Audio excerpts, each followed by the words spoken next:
est toujours en compagnie de Philippe Wechter, chef économiste de Natixis. Philippe, on regarde également ce qui s'est passé cette semaine du côté de la BCE. On a eu plus d'informations là aussi sur un futur resserrement monétaire. Est-ce qu'on peut déjà en parler? Oui, on a eu les minutes de la réunion du mois de septembre et il apparaît clairement que la discussion autour du montant des achats et du rythme des achats de la Banque centrale a été au cœur de la réunion. Clairement, les montants qui seront achetés seront plus réduits. La discussion a porté sur le rythme. À quel moment on réduit les achats d'actifs de la part de la Banque centrale européenne. Il y avait plusieurs points de vue. Soit la BCE continuait à acheter assez fortement, de l'ordre de 40 milliards pendant les 6 premiers mois, soit elle était plutôt à 20 milliards sur une période plus longue. Donc on va avoir le résultat le 26 octobre, dans la prochaine réunion de la BCE. Mais voilà, on est dans cette dynamique-là. On doit intégrer l'idée que la BCE, mais c'est ce que tout le monde avait un peu en tête depuis un moment, la BCE va modifier progressivement sa stratégie, considérant que la croissance de la zone euro est robuste. Ce qui est intéressant à souligner, c'est que dans cette discussion, la convergence vers l'inflation à 2% semble un petit peu en arrière-plan. Et une sorte de résignation de la part de la BCE qui considère que finalement elle aura beaucoup de mal à faire converger l'inflation vers 2%. Et donc autant agir autrement dès maintenant. Ouais, c'est intéressant parce que dans le même temps, on commence à avoir plusieurs maisons de gestion, et pas des moindres, qui anticipent un retour de l'inflation assez fort durant l'année 2018, notamment du côté des États-Unis. Et on aurait finalement des banques centrales qui se retrouveraient à courir un petit peu après cette inflation. Est-ce que c'est un scénario auquel vous souscrivez, Philippe Wechter? C'est un scénario qu'on voit régulièrement depuis 2008. L'inflation va s'accélérer brutalement aux États-Unis et puis en Europe ensuite. On n'y est pas encore. Moi, je reste très prudent sur cette question parce que ça fait 10 ans qu'il y a un certain nombre d'oracles qui nous annoncent l'accélération de l'inflation dans les mois qui viennent, que la Fed, que la BCE ne sont pas à la hauteur des attentes. On n'a pas eu d'inflation sur la période.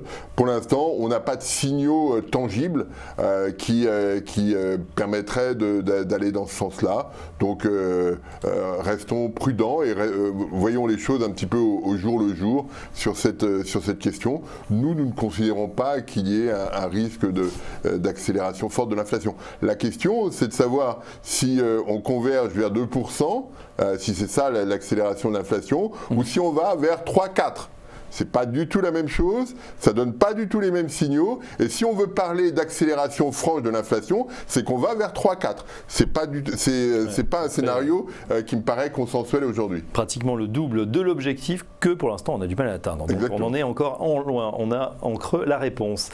On s'intéresse également, et ça fait le lien avec ce qui va se passer la semaine prochaine, et même à partir de cet après-midi, les créations d'emplois aux États-Unis, comme chaque premier vendredi du mois.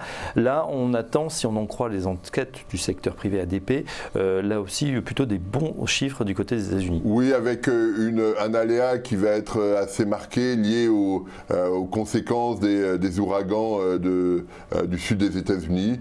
Donc là, on a un chiffre qui va être compliqué, qui est compliqué à prévoir et qui va être compliqué aussi à analyser. S'il est très mauvais, on va dire c'est l'effet des ouragans. S'il est très bon, on s'interroge sur la vérité de ces chiffres qui ne prennent pas en compte les ruptures qu'on a pu observer dans le sud des États-Unis.